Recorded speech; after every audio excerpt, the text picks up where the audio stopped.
vamos a hablar, como se lo contábamos en el inicio, de lo que se conmemora en el día de hoy, el primer izamiento de nuestra bandera, de nuestro pabellón nacional, a orillas de el río Paraná, aquí cerquita, nuestro, en la ciudad de Rosario. Y precisamente se cumplen ¿cuántos, Cari?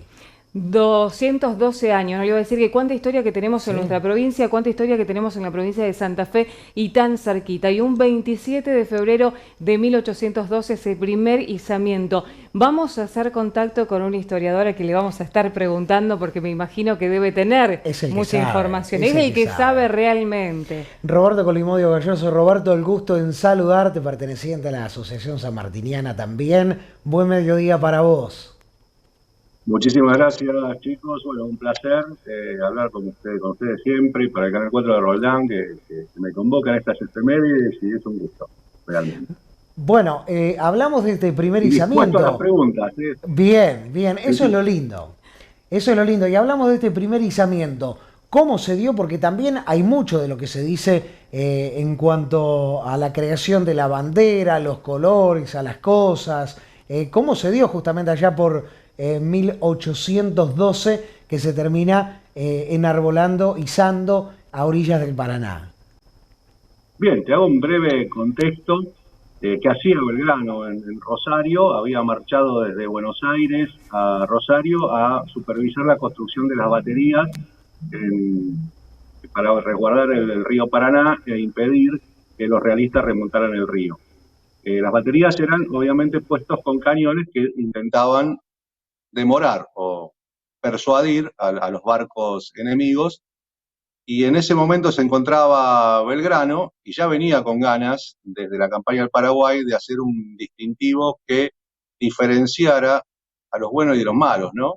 Recordemos que no siempre se peleaba con uniforme, sino también con ropa de civil. Y así pide la creación de la escarapela al triunvirato, cosa que le es acordada unos días antes, y se manda a hacer celeste y blanca esa escarapela nacional. Belgrano no solamente contento con esta disposición, recordemos también que ya las baterías que mencionaba, que eran dos, le había puesto el nombre de Libertad e Independencia, ¿no? O sea, ¿qué miras hacia el futuro que tenía Belgrano en 1812 cuando todavía no se hablaba de independencia? Y un 27 de febrero envía un oficio al triunvirato diciendo que no habiendo bandera y siendo preciso tenerla, la mandé a hacer celeste y blanca conforme a los colores de la escarapela nacional. Eso, digamos, es un punto de inflexión de las ideas de Belgrano hacia dónde quería apuntar, hasta en contra del gobierno, porque luego, posteriormente, diríamos en criollo, se come un reto, ¿no?, de Rivadavia. Y bueno, mandó a hacer esa bandera, la confecciona una sanlorencina, María Echeverría de Vidal, con los colores celeste y blanco de dos paños, no la de tres que conocemos ahora, sino de dos paños, blanca y celeste. De lo que fue justamente la que conocemos hoy, tenía el centro celeste. No, no, no, eran dos paños, solamente recién la veíamos flamear, ahí está de vuelta, No, te blanca en decía la parte superior. Ah, la escarapela, Roberto. la escarapela sí es diferente, correcto, era blanca predominante y el centro celeste. Roberto, entonces Varios no estudios. obtuvo la autorización correspondiente para poder hacer la bandera, sin embargo siguió adelante. Siguió adelante, el gobierno le dice, bueno, hagamos pasar esto como si hubiera sido un rapto de entusiasmo. Recordemos también que hace 212 años no se juró la bandera, sino que se enarboló, se hizo por primera vez.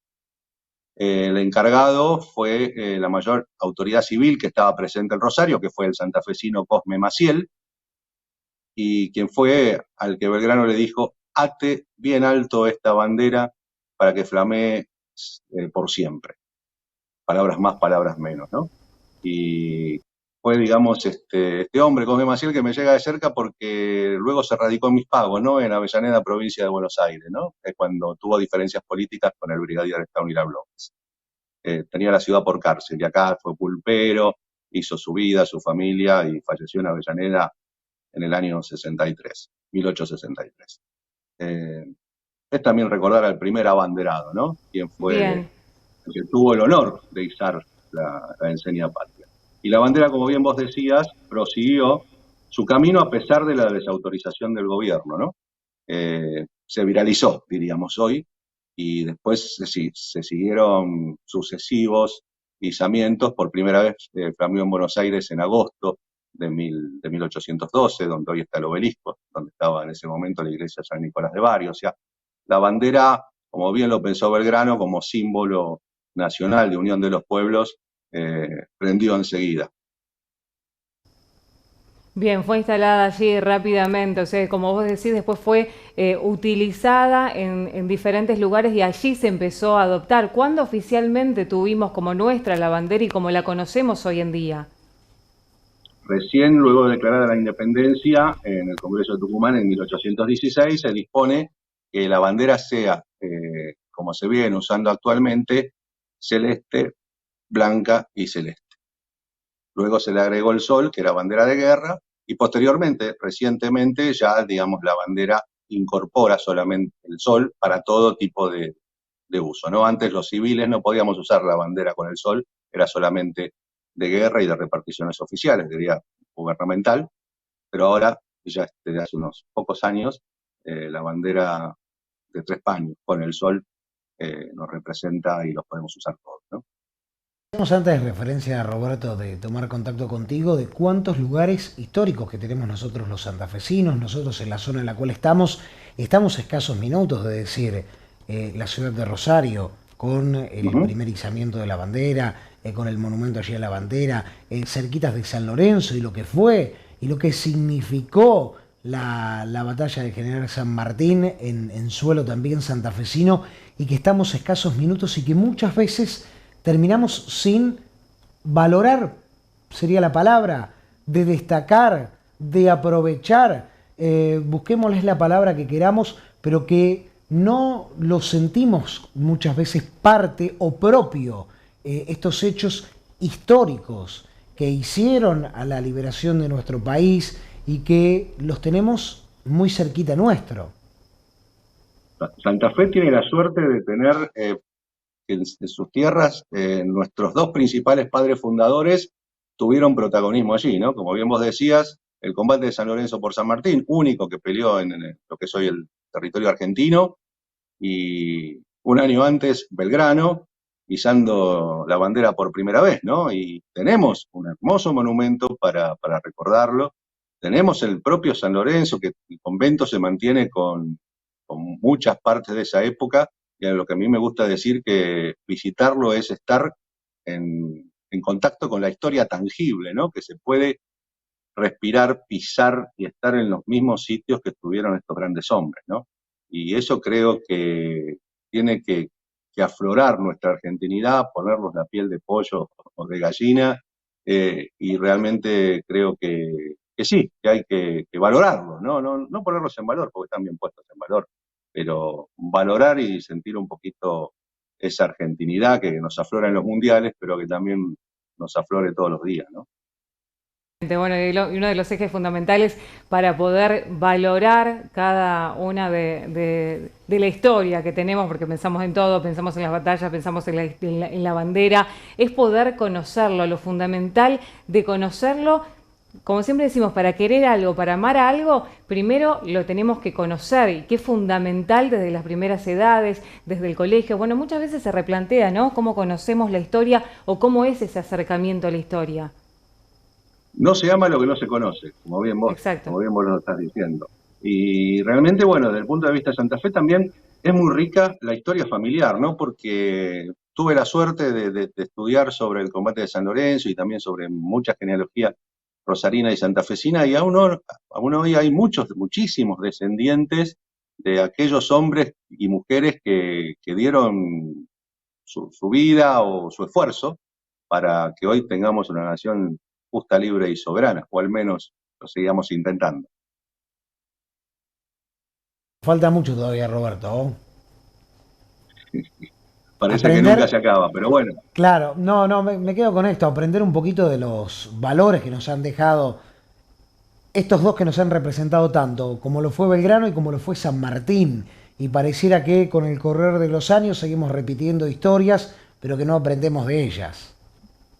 Claro, y no aprendemos de los, por suerte ambos nos dejaron un gran legado en sus escritos, en sus ideas, sobre todo Belgrano, que leer hoy las ideas de Belgrano, más de 200 años que fueron escritas, son muy actuales, ¿no? Belgrano decía, no exportemos cueros, exportemos zapatos. No talemos los bosques solamente para probar el filo del hacha.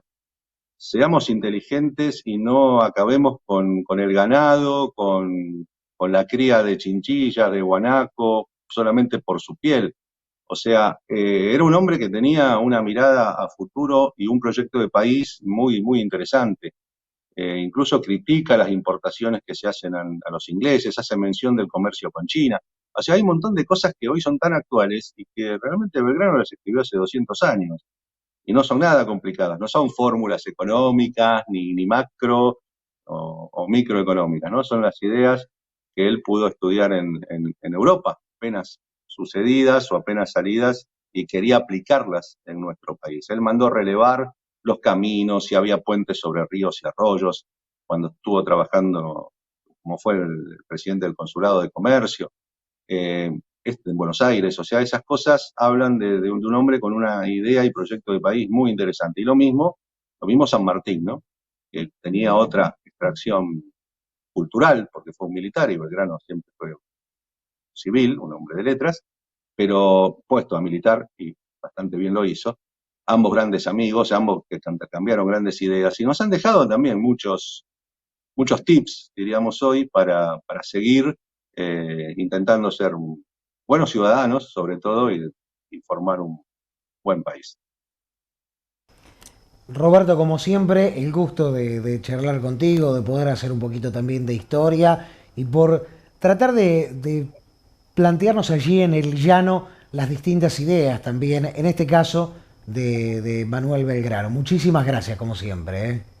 No, gracias a ustedes, a Canal 4, a Mario Córdoba, que siempre me escribe, y bueno, también obviamente agradecer el espacio, ¿no?, que dan eh, a esta pequeña historia que uno puede contar para querer más a nuestro país. Muchísimas gracias. Gracias, Roberto, un saludo grande.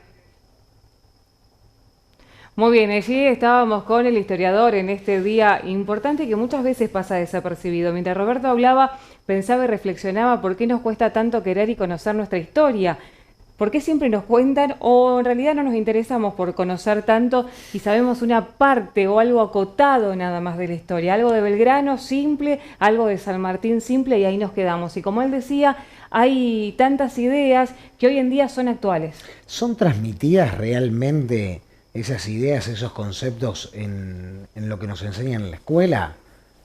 ¿Es o no es? Porque pareciera de que muchas veces hablamos de las distintas revoluciones, que es la industrial, que es la francesa, y ¿qué pasa con lo nuestro? Y es un común denominador, porque a todos nos pasó exactamente lo mismo. Sabemos la misma parte, lo acotado, lo que nos enseñaron, algún párrafo y nada más que eso. Realmente cuando conocemos, cuando hablamos con alguien que estuvo conociendo la historia, que se preocupó por conocer, ahí notamos y nos damos cuenta lo valiosa que es la historia y más la de la provincia de Santa Fe.